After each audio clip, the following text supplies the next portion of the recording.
Hello everyone, once again welcome to my YouTube channel. तो आज के लेक्चर में हम लोग पढ़ने वाले हैं। ये जो टॉपिक यहाँ पे लिखा हुआ आपको, एक टॉपिक लिखा है यहाँ पे, रिफ्रैक्शन ऑफ लाइट। रिफ्रैक्शन का ही पार्ट है, रिफ्रैक्शन थ्रू ग्लास स्लैब पढ़ेंगे इसमें, और हम लोग इसमें बात करेंगे टोटल इंटरनल रिफ्लेक्शन का। ठीक है, दोनों ही बहुत इंपॉर्टेंट टॉपिक है और दोनों टॉपिक को अच्छे से कवर करना। ठीक है, तो चलते हम लोग टॉपिक की तरफ। तो सबसे पहले लिखा है कंडीशन फॉर नो रिफ्लेक्शन। अभी हम लोग पढ़े थे लाइट अगर एक ट्रांसपेरेंट मीडियम से दूसरे ट्रांसपेरेंट मीडियम में जब जाता है तो लाइट में रिफ्लेक्शन होता है। फिर यहाँ पे लिखा है कि क्या कोई ऐसा कंडीशन है, यहाँ पे लिखा है कि जहाँ पे रिफ्लेक्शन नहीं होगा। ऐसा क्या कंडीशन है जहाँ पे रिफ्लेक्शन नहीं होगा? दो कंडीशन है जहाँ पे रिफ्लेक्शन नहीं होता है। पहला कंडीशन है when light ray incident normally on the boundary. अगर दो मीडियम है, अगर लाइट किसी मीडियम पे नॉर्मली पड़ रहा है, 90 डिग्री पे पड़ रहा है, तो वहाँ पे रिफ्लेक्शन नहीं होगा। इसको हम लोग अच्छे से समझ लेते हैं। देखिए यहाँ पे जैसे सपोज करते हैं कि यहाँ पे मेरे पास एक मीडियम 2 है, ये मीडियम 2 है, ठीक है, और ऊपर आपका मीडियम 1 है। ये हुआ मीडियम 1 और ये वाला है मीडियम 2। मीडियम 1 यहाँ पे मान लेते हैं, कुछ भी है, एयर भी हो सकता है, कुछ भी हो सकता है ना। तो मीडियम 1 से जब लाइट आएगा यहाँ पे, एक लाइट रे को हम मीडियम 1 से मीडियम 2 पे ला रहे हैं, एक लाइट ऐसे आया। अब यहाँ पे लाइट रे 90 डिग्री पे स्ट्राइक के लिए लाइट सीधा चला जाएगा, लाइट में कोई बेंडिंग नहीं होगा। समझ में आया बात? यानी लाइट जो यहाँ इंटरफेस के पास एंगल बनाया वो 90 डिग्री बनाया, यहाँ पे नो बेंडिंग होगा क्योंकि लाइट परपेंडिकुलरली स्ट्राइक किया। पहला कंडीशन ये है कि जब लाइट किसी मीडियम पे परपेंडिकुलरली स्ट्राइक करेगा तो इंटरफेस के पास कोई भी रिफ्लेक्शन नहीं होता। पहला कंडीशन ये है। दूसरा कंडीशन जो कह रहा है यहाँ पे, दूसरा कह रहा है अगर दो medium when refractive index of two media are equal, अगर दो मीडियम का रिफ्रैक्टिव इंडेक्स सेम है, दो मीडियम का रिफ्रैक्टिव इंडेक्स अगर सेम रहेगा तो उस केस में भी रिफ्लेक्शन नहीं होता। कैसे? सपोज करते हैं कि यहाँ पे आपके पास एक मीडियम, यहाँ पे आपके पास एक मीडियम है, ठीक है, एक मीडियम आपके पास यहाँ पे, दोनों मीडियम का मान लेते हैं refractive index same.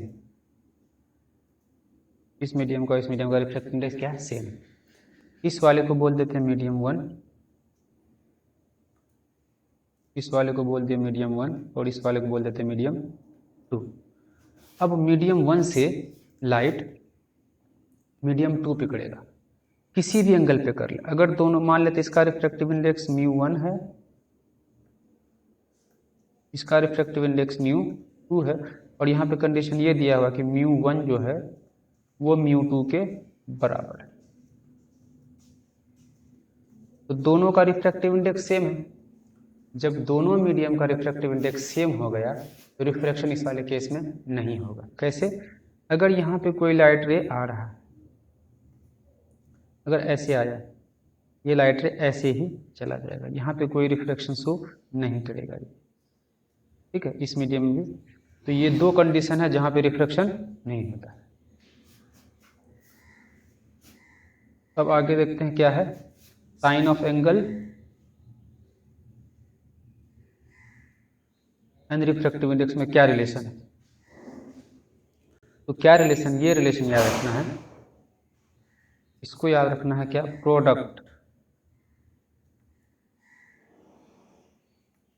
Product of sine of angle and refractive index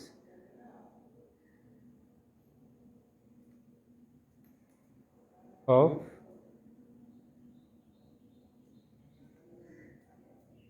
medium air के रिस्पेक्ट, किसके रिस्पेक्ट मानते हैं? एयर के रिस्पेक्ट, इज कांस्टेंट। या किसी भी दो पेयर ऑफ मीडिया के लिए कांस्टेंट होता है। इसका क्या मतलब है? इसका ये मतलब हुआ कि सपोज करते हैं एक मीडियम ऊपर और एक मीडियम नीचे, ये वाला मीडियम 1 है और ये वाला मीडियम 2 है। कोई लाइट रे यहाँ पे आया ऐसे और यहाँ पे मान लेते हैं कि नॉर्मल डाल दिए हैं, ये नॉर्मल है। अब जैसे लाइट रे मीडियम 2 में जाएगा तो बेंडिंग आएगा। मान लेते हैं कि अंदर की तरफ बेंड किया, थोड़ा सा टुवर्ड्स द नॉर्मल बेंड किया, टुवर्ड्स द नॉर्मल बेंड, ठीक है यहाँ तक। अब ये वाला जो एंगल है, ये इसको बोलते हैं एंगल आई, और ये वाला जिसको बोलते हैं एंगल आर, है ना। ये रूल ये कहता है कि जो ये वाला मीडियम 1 है मेरा, यहाँ का रिफ्रैक्टिव इंडेक्स कुछ ना कुछ होगा। तो सपोज कि यहाँ का रिफ्रैक्टिव इंडेक्स म्यू 1 है और नीचे वाले मीडियम का रिफ्रैक्टिव इंडेक्स म्यू 2 है। तो जिस मीडियम का रिफ्रैक्टिव इंडेक्स लेना उसी का एंगल लेना। जैसे म्यू 1 है, यहाँ पे एंगल आई, यहाँ पे एंगल आई, तो यहाँ का लेना है साइन आई,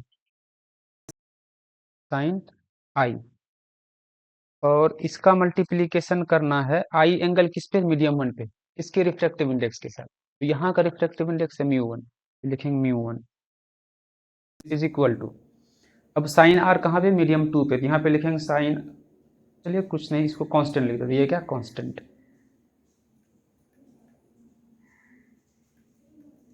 ये है कांस्टेंट, ठीक है। अब दूसरे फेज पे चलते हैं। अब दूसरा जो है यहाँ पे कह रहा है, जब दूसरा मीडियम मेरा एंगल है आर, यहाँ पे लिखेंगे साइन आर, मल्टीप्लाई किससे करना है, मल्टीप्लाई करना है इसको, यहाँ का है म्यू 2, यहाँ का रिफ्रैक्टिव इंडेक्स है म्यू 2, तो मल्टीप्लाई करना म्यू 2 से, तो ये क्या आएगा, कांस्टेंट वैल्यू आएगा।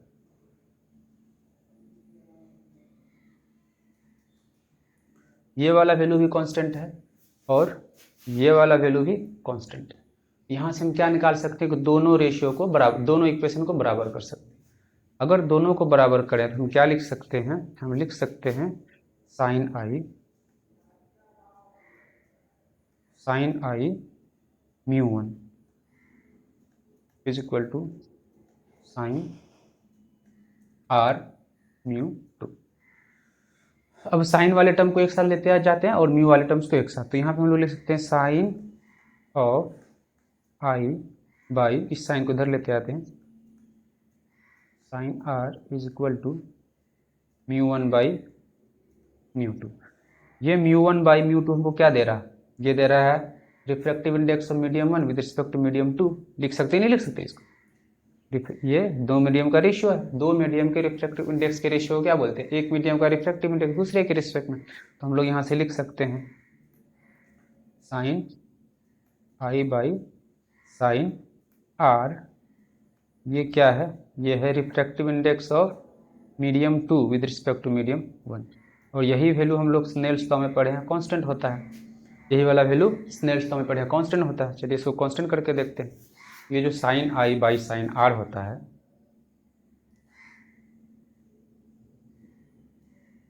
Sign i by sine r, ये कांस्टेंट होता है। यही कांस्टेंट किसके बराबर है, यही कांस्टेंट आया किसके बराबर, तो ये आता है sir mu 2 by mu 2 with respect to mu, दो मीडियम के रिफ्रैक्टिव इंडेक्स के बराबर आता है। तो हम लोग अब ऐसे लिख सकते हैं refractive index of medium 2 with respect to medium 1 is equal to sine i by sine r. ऐसे लिख सकते नहीं लिख सकते, रिफ्रैक्टिव इंडेक्स एक फॉर्मूला ये हो गया।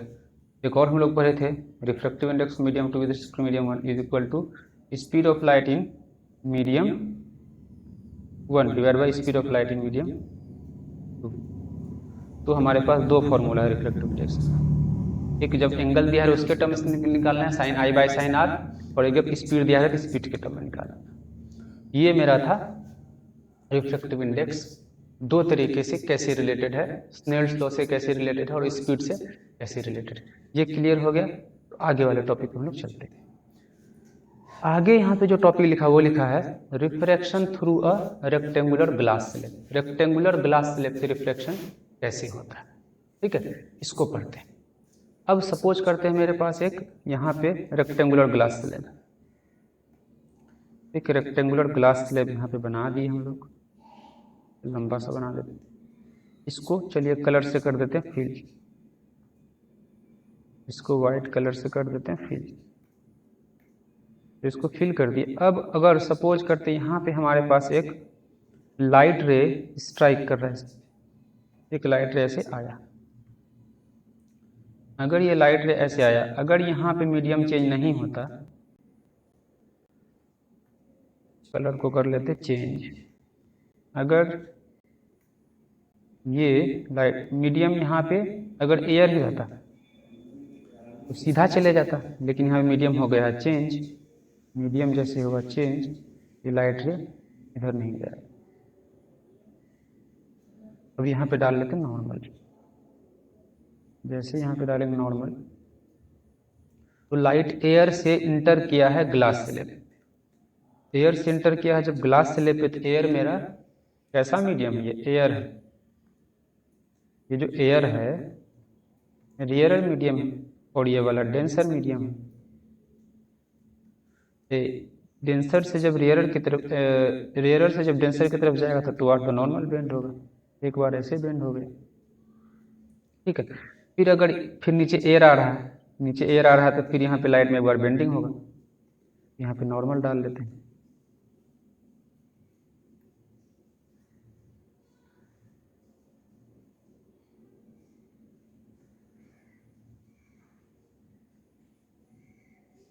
अब यहाँ पे अवे फ्रॉम द नॉर्मल हो जाएगा, क्योंकि लाइट अब डेंसर मीडियम से,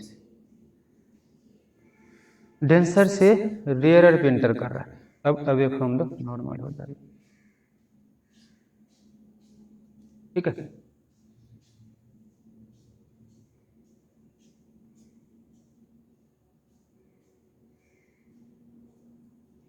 तो ये जो है ये इंसिडेंट रे, ये आपका ये इमर्जेंट रे कहा जाता है इसको,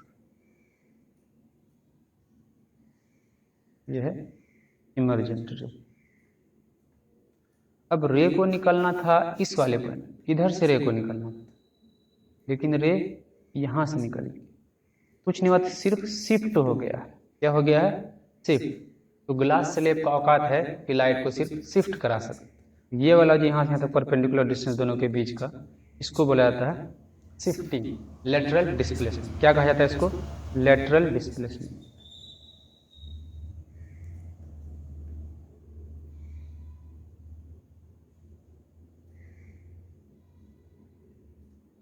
तो ग्लास स्लैब लाइट को क्या कर सकता है? सिर्फ शिफ्ट करा सकता है और कुछ नहीं। लाइट को इधर से निकलना था, बस वो यहाँ से निकाल दी, कोई दिक्कत नहीं यहाँ तक।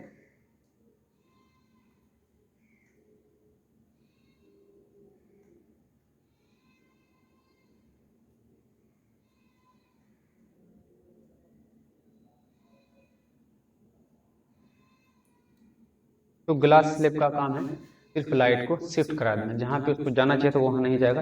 ये जो आपका इमरजेंट इंसिडेंट रहे और ये इमरजेंट रहे, दोनों पैरेलल हो जाता लास्ट। ठीक है, कोई दिक्कत नहीं यहाँ तक। चलिए अब देखते हैं यहाँ पे जो कुछ एंगल्स है उसको देख लेते हैं। ये वाला जो एंगल है इसको बोलते हैं एंगल आई, ठीक है। और ये वाला जो एंगल है इसको बोलते हैं एंगल ई। एंगल आई और एंगल ई आपस में बराबर होता है। मान लेते ये वाला एंगल आर मान लेते हैं, ये भी क्या हो जाएगा R1, ये वाला R2 मान लेते हैं। यहाँ पे ये कहता है कि एंगल जो हमारे पास ई होता है, एंगल ई जो होता है वो किसके बराबर होता है? एंगल आई के बराबर होता है। इसको याद रखना, बहुत इंपॉर्टेंट रिलेशन, ठीक है। अब आगे चलते हैं, आगे क्या दिया है?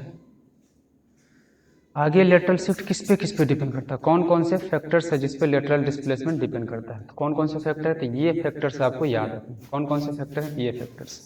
सबसे पहले thickness of the medium, medium जितना ज़्यादा थिक होगा लेटरल डिस्प्लेसमेंट उतना ज़्यादा होगा, ठीक है।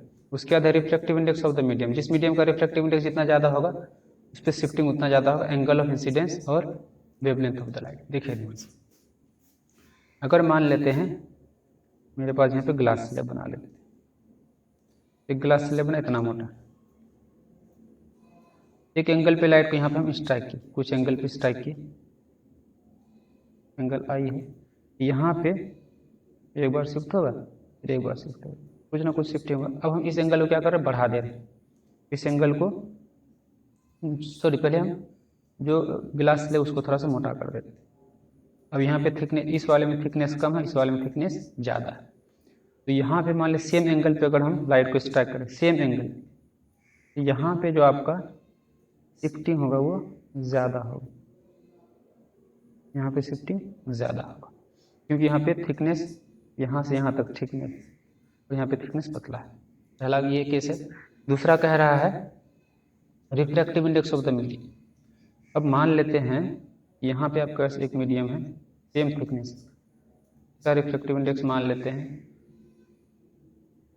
μ1। यहाँ से लाइट स्ट्राइक किए, कुछ शिफ्टिंग होगा।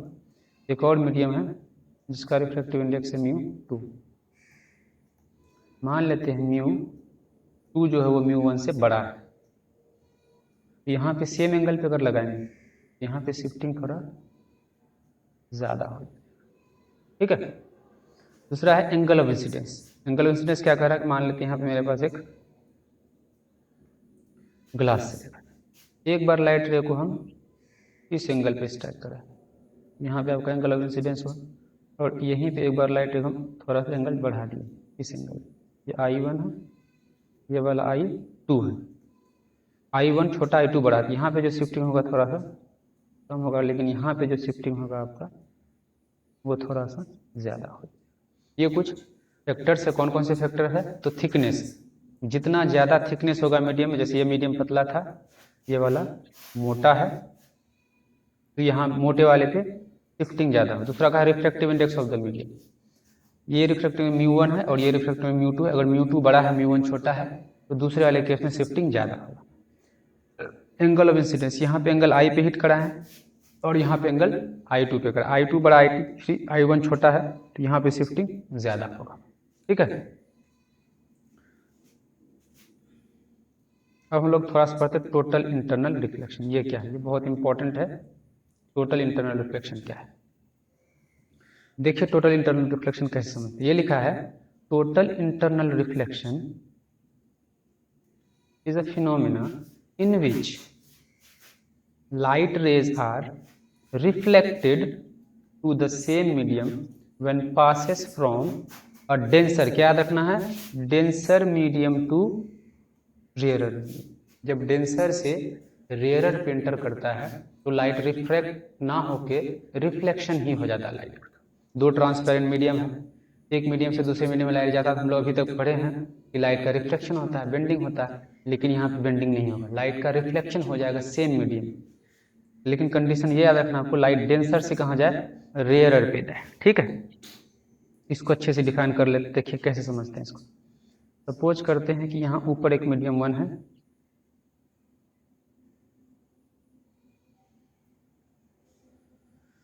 और नीचे मीडियम 2 है, मीडियम 1 और ये मीडियम 2। या ये कह देते हैं ये वाला जो है रेयरर, ऊपर वाला रेयरर है और नीचे वाला जो है वो डेंसर मीडियम।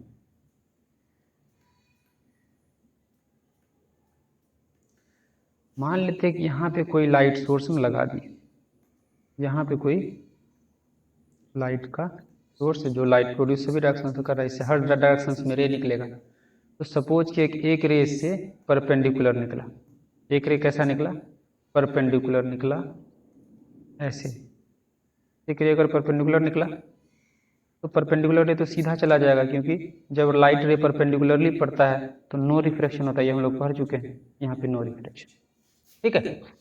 मान लेते इसी लाइट सोर्स से कोई रे थोड़ा सा एंगल बना के यहाँ गया, यहाँ गया, अब यहाँ पे हमको होगा रिफ्लेक्शन, क्योंकि मीडियम चेंज हो रहा है, रिफ्लेक्शन होगा, तो यहाँ पे लगाइए नॉर्मल। तो लाइट क्या होता है, थोड़ा सा अवे बेंड होगा, लाइट का बेंडिंग थोड़ा सा अवे हो जाएगा, इधर हो जाएगा, ठीक है। ये रिफ्लेक्टेड रे, क्योंकि डेंसर मीडियम से लाइट रेयरर में जा रहा है, away from the normal bend हो जाता है। ठीक है, एंगल को बढ़ाते बढ़ाते बढ़ाते बढ़ाते मान लें हम बढ़ा कितना कहे कि एंगल ये लाइट और इधर आएगा और इस इधर बेंड और इधर बेंड होगा, तो एंगल को थोड़ा सा बढ़ा देते। मान लेते एक लाइट रे ये है, थोड़ा दूर जाके इस एंगल पे स्ट्राइक किया, एंगल बढ़ गया तो लाइट रे और अवे फ्रॉम द नॉर्मल हो जाएगा। मान लेते ऐसा केस पे हम पहुंच गए कि लाइट रे जो है इसको टच करके निकला, इस ग्लास को टच करके निकला, ऐसे ऐसे निकला। ठीक है, इसको ऐसे टच करके निकला, ऐसे ऐसे निकला। एंगल को बढ़ाते जाएंगे तो shifting away from the normal होते होते उस कंडीशन पे हम लोग पहुंच गए कि लाइट रे जो है मीडियम को टच करते हुए गए। यहाँ पे जो आपका ये एंगल बना ये 90 डिग्री का बना। ठीक है, यहाँ भी कुछ कंडीशन होगा, यहाँ पे एक रे गया होगा तो थोड़ा सा बेंडिंग ऐसे हुआ होगा।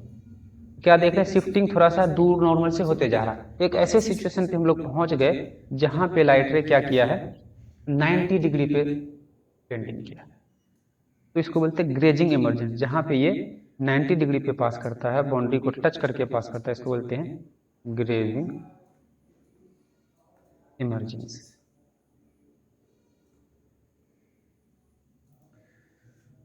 अब जिस एंगल पे ये स्ट्राइक किया है, ये वाला एंगल, इस एंगल को बोला जाता है क्रिटिकल एंगल। क्या बोला जाता है, क्रिटिकल एंगल। मतलब इससे ज्यादा आप देंगे तो अब लाइट और नीचे जाएगा। कहाँ जाएगा और नीचे, अब कहाँ जाएगा, सपोज कीजिए अब हम लाइट रे के एंगल को और बढ़ा दिए, मान लीजिए यहाँ पे जाके स्ट्राइक किया, ये एंगल क्रिटिकल एंगल से बड़ा है।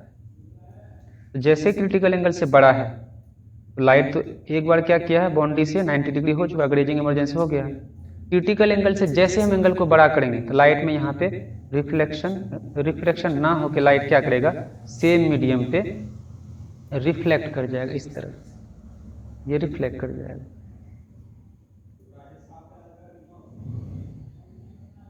रिफ्लेक्ट कर जाएगा ये वाला एंगल और ये वाला एंगल बड़ा, यहाँ पे लाइट का रिफ्लेक्शन होगा।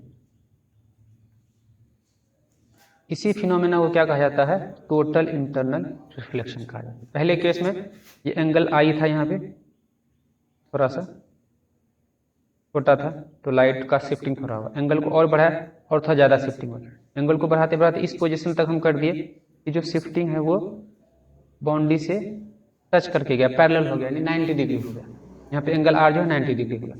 अब इस एंगल से, इस एंगल को बोला गया क्रिटिकल एंगल, इस एंगल से जैसे हम लोग इंक्रीज किए तो लाइट का रिफ्लेक्शन ना होकर लाइट का रिफ्लेक्शन हो जाएगा सेम मीडियम में। इसी को बोला जाता है टोटल इंटरनल रिफ्लेक्शन।